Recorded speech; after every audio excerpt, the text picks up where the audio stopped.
Hello दोस्तों, कैसे हो आप सभी। स्वागत है आपका अपने यूट्यूब चैनल पर। तो जैसे कि आपको पता होगा कि हम जो विजेता सीरीज़ है उसका रिवीजन कर रहे हैं। तो ये उसका सेट नंबर 16 है जिसका आज हम रिवीजन करेंगे। और जो भी पीडीएफ देख पा रहे हो ये आपको हमारे टेलीग्राम चैनल पर मिल जाएगी और टेलीग्राम चैनल का लिंक आपको डिस्क्रिप्शन में मिल जाएगा। तो चलिए शुरू करते हैं अपनी आज की वीडियो को। तो इसमें जो पहला पर्सन है वो भाषा से रिलेटेड है। तो जो कुई भाषा है वो उड़ीसा की है। हल्बी भाषा ये ओडिसी प्लस मराठी से बनी है। हो झारखंड की भाषा है। भूमिज खड़िया ये गुजरात की भाषा है। महार मिजोरम मणिपुर और असम में बोली जाती है। जारवा अंडमान निकोबार की भाषा है। कोकबोरोक त्रिपुरा की है। तुलु कर्नाटक की है। कोडवा कर्नाटक की है। आगामी और कोनियाक ये नागालैंड की है। प्रश्न नंबर 2 ये त्यौहार से रिलेटेड है। तो जो लद्दाख के त्यौहार है वो है डोसमोच, लोसर, सोडोल, थिक्से, गुस्टर, हेमिस्तसु और वांगचोक। जम्मू कश्मीर के शिकारा और भवानी। पुडुचेरी का है फ्रेंच फूड। दमन और दीव का है दिवासोल तरपा। अंडमान निकोबार के हैं मरियम और अस्तिपर्व। प्रश्न नंबर 3 विश्व की सबसे ऊंची चोटी 7वीं महाद्वीप चोटी। तो इस पर चढ़ने वाली पहली महिला बनी है प्रेमलता अग्रवाल और ये झारखंड से बिलोंग करती है। और जो नॉर्थ अमेरिका की सबसे ऊंची पीक है उस पर भी ये चढ़ने वाली पहली महिला बनी थी। प्रश्न नंबर 4 प्रो कबड्डी लीग। तो ये पहली बार 2014 में हुआ था। इसके निदेशक चारू शर्मा है और इसका जो मोटो है वो है जीता वहीं जो हार न माने। 2014 में इसके विनर रहे थे जयपुर पिंक पैंथर और रनर अप था यू मुंबा। सबसे ज़्यादा पटना पायरेट ने जीता है 3 बार। प्रश्न नंबर 5 निर्वाचन क्षेत्र का सीमांकन करता है तो परिसीमन आयोग करता है और ये एक वैधानिक निकाय है। इसका गठन राष्ट्रपति द्वारा किया जाता है और ये जनसंख्या के अनुपात में निर्वाचन क्षेत्र तय करता है लोकसभा और राज्यसभा के लिए। इसके जो निर्वाचन जो क्षेत्र है उसके बारे में जो लोकसभा का है उसके बारे में आर्टिकल 82 और विधानसभा के बारे में आर्टिकल 170 में बताया। जो संसदीय अधिनियम है उसके तहत ये बनाया जाता है और जो अगला परिसीमन होगा वो 2026 में होगा। न्यायालय इसे चुनौती नहीं दे सकता और इसमें संशोधन भी नहीं किया जा सकता। जो परिसीमन आयोग है उसका गठन अब तक 1952, 62, 72 और 2002 में हो चुका है। पहले अध्यक्ष इसके चंद्रशेखर अय्यर थे और ये एक स्वायत्त संस्था है यानी कि ऑटोनोमस बॉडी है। प्रश्न नंबर 6 15वें वित्त आयोग की सिफारिशें तो 2021-22 से 2025-26 के लिए थी। इसके जो अध्यक्ष थे वो NK सिंह थे और जो वित्त आयोग है वो आर्टिकल 280 में बताया। इसमें एक अध्यक्ष और 4 उपाध्यक्ष होते हैं। जो उपाध्यक्ष होते हैं वो 2 पूर्वकाल और 2 असकालीन होते हैं।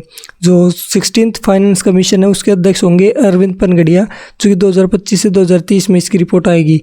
पहले के थे के नियोगी, दूसरे के थे के संथानम, तीसरे के थे के चंदा, चौथे के थे PV राजमन्नार। प्रश्न नंबर 7 वित्त आयोग का कार्य तो राज्य और केंद्र शासित प्रदेशों को सहायता अनुदान आवंटित करना, केंद्र और राज्य के बीच में साधनों का बंटवारा, वितरणीय पुल से करों के आवंटन को निर्धारित करना। नीति आयोग ये 2015 में बना था और इसका सिद्धांत जिस सिद्धांत पे काम करता है वो सहकारी संवाद के सिद्धांत पर काम करता है। प्रश्न नंबर 8 संघ लोक सेवा आयोग और राज्य लोक सेवा आयोग। तो ये आर्टिकल 315 में बताएं। आर्टिकल 315 भाग नंबर 2 में एक से अधिक राज्य के लिए एक PSC हो सकता है। आर्टिकल 316 में UPSC और SPSC के गठन के बारे में बताया है।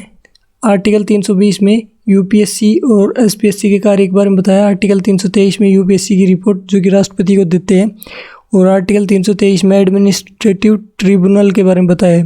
प्रश्न नंबर 9 संघ लोक सेवा आयोग के सदस्य को उसके कार्यकाल की अवधि पूर्ण होने से पहले उनके पद से किसके द्वारा हटाया जा सकता है। तो सुप्रीम कोर्ट की सिफारिश पर राष्ट्रपति द्वारा हटाया जा सकता है। तो UPSC का अध्यक्ष है उसका कार्यकाल 6 या 62 साल जो पहले होगा वो होगा और SPSC का भी 6 या 62 वर्ष की उम्र। UPSC के पहले अध्यक्ष तो राजवारकर थे। पहले भारतीय के कृपलानी थे। वर्तमान अध्यक्ष प्रीति सूदन है। प्रश्न नंबर 10 अखिल भारतीय सेवाएं। तो ये भारतीय वन सेवा इसमें आती है, भारतीय पुलिस सेवा और भारतीय प्रशासनिक सेवाएं। भारतीय पुलिस सेवा इसका ट्रेनिंग सेंटर सरदार वल्लभ भाई पटेल हैदराबाद में है और भारतीय प्रशासनिक सेवा लबासना मसूरी उत्तराखंड में है।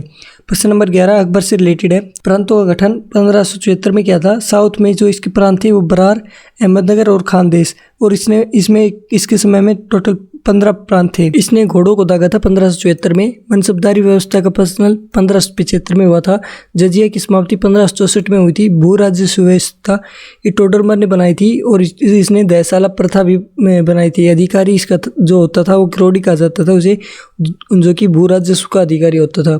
प्रश्न नंबर 12 अकबर द्वारा दीवान का पूर्ण रूपेण दर्जा दिया जाने वाला प्रथम व्यक्ति था तो मुजफ्फर खां तुर्बती था। प्रश्न नंबर 13 मजहर तो ये 1587 में तैयार किया गया था और ये शेख मुबारक ने तैयार किया था। इसके बेटों का नाम था फैजी और अबुल फजल। जो मलिक उस सवार था वो फैजी को कहा जाता था और इसने पुस्तक लिखी थी नल और दमन। प्रश्न नंबर 14, अकबर के समय में चौकोर चांदी के सिक्के चलते थे जिन्हें जलाली कहा जाता था। संसब सिक्के ये 101 तोले के होते थे। इलाई ये सोने के बने होते थे और जो राम और सिया के लिखे हुए सिक्के भी इसी के समय में चले थे। प्रश्न नंबर 15, ध्रुपद गायकों से सम्मिलित थे तानसेन, हरिदास, सूरदास, बैजू बावरा और गोपाल। प्रश्न नंबर 16, अर्श आसियानी यानी कि स्वर्ग में रहने वाला, तो ये अकबर के लिए कहा था और वो जागीर ने कहा था। जागीर की पुस्तक का नाम था तुझो के जागीरी, जो कि फारसी में लिखी गई थी। प्रश्न नंबर 17, सबसे चमकदार ग्रह तो शुक्र होता है और ये प्रकाश को परिवर्तित करने की क्षमता होती है इसमें। सौंदर्य का देवता भी शुक्र को कहा जाता है। पृथ्वी की बहन भी शुक्र को कहा जाता है। भोर और सांझ का तारा भी शुक्र को कहा जाता है। ये अपना एक चक्कर 243 दिन में पूरा करता है। बुध सूर्य का चक्कर 88 दिन में पूरा करता है। प्रश्न नंबर 18, पृथ्वी द्वारा प्राप्त सूर्य की रोशनी का कितना प्रतिशत खगोल भौतिकी विज्ञान के अनुसार परावर्तित होता है? तो 35% होता है। 65% को ऑब्जर्व करती है। 14% एटमॉस्फेयर द्वारा ऑब्जर्व किया जाता है और 51% धरातल द्वारा। प्रश्न नंबर 19, कक्षा भूमध्य रेखा से दूरी, तो ध्रुवीय पृथ्वी कक्षा जो कि 500 से 2000 किलोमीटर की है। पार्किंग कक्षा 35,785 किलोमीटर। सन सिंक्रोन्स कक्षा ये 700 से 800 किलोमीटर और जियो सिंक्रोन्स कक्षा ये 35,800 किलोमीटर। प्रश्न नंबर 20, ब्लू मून, तो जब एक माह में 2 पूर्णिमा हो उसे ब्लू मून कहते हैं। दूसरी चांद को ये 2.7154 साल में आता है। 2 पूर्णिमा के बीच का जो अंतर होता है वो 29.5 दिन का होता है। सूर्य ग्रहण जब होगा वो हमेशा अमावस को होगा और जब सूर्य और पृथ्वी के बीच में चांद आ जाए तब सूर्य ग्रहण होता है। और जो चंद्र ग्रहण होता है वो पूर्णिमा को होता है और इसमें सूर्य और चंद्रमा के बीच में पृथ्वी आ जाती है। प्रश्न नंबर 21, क्षेत्र और उनसे रिलेटेड जो खेती है उसके बारे में, जो स्थानांतरित खेती है उसके बारे में बताएं। जो पश्चिम घाट है उसकी खेती को कुमारी कहते हैं। उत्तर पूर्वी भारत में झूम खेती होती है।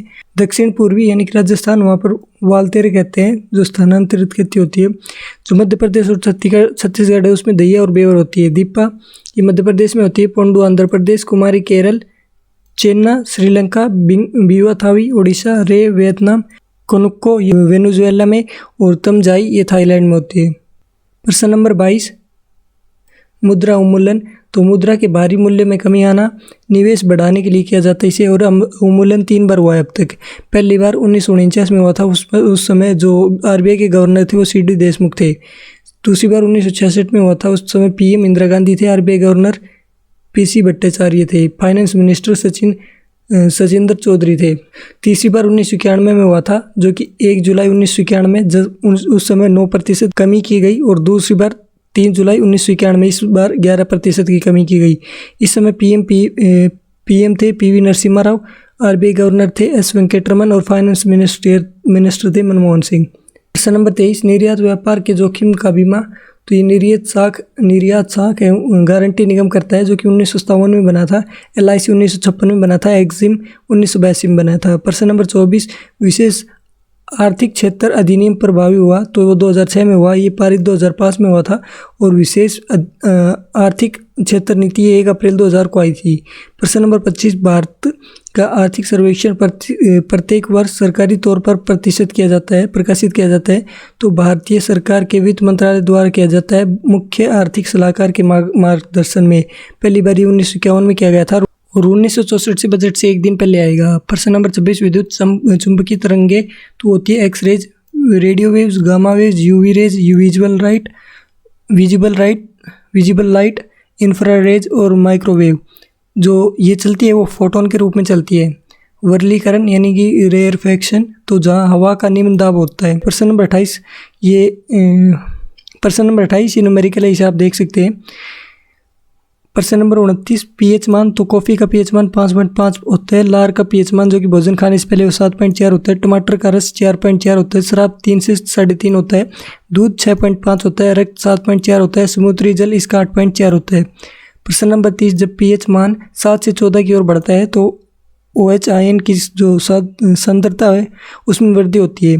जो जैतून है उसमें ओलिक एसिड मिलता है। सरसों में इरुसिक अम्ल मिलता है। टमाटर और पालक में ऑक्जेलिक एसिड मिलता है। इमली में टार्टरिक, सिरका में एसिटिक अम्ल जो कि CH3COOH होता है। मधुमक्खी में फॉर्मिक एसिड, जो कि मेथेनोइक भी कहते हैं, जिसे HCOOH, और मक्खन में ब्यूटरिक एसिड मिलता है, वसा में सिटेरिक एसिड मिलता है, आंवला में एस्कोर्बिक, नारियल में लॉरिक एसिड।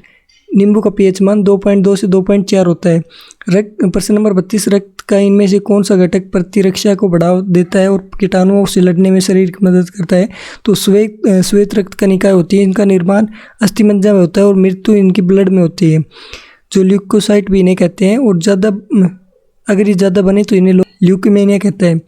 WBC के 5 प्रकार होते हैं: मोनोसाइट, लिम्फोसाइट, न्यूट्रोफिल्स, बेसोफिल्स और इयोसिनोफिल्स। इनका जीवन काल 13 से 20 दिन का होता है।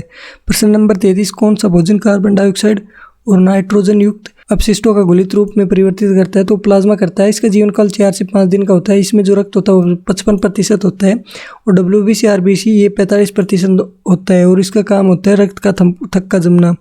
जो प्लाज्मा होता है उसमें फाइब्रोनोजिन पाया जाता है, जिसे ब्लड से निकाल दिया जाता है, तो उसमें ब्लड में खाली सीरम बचता है।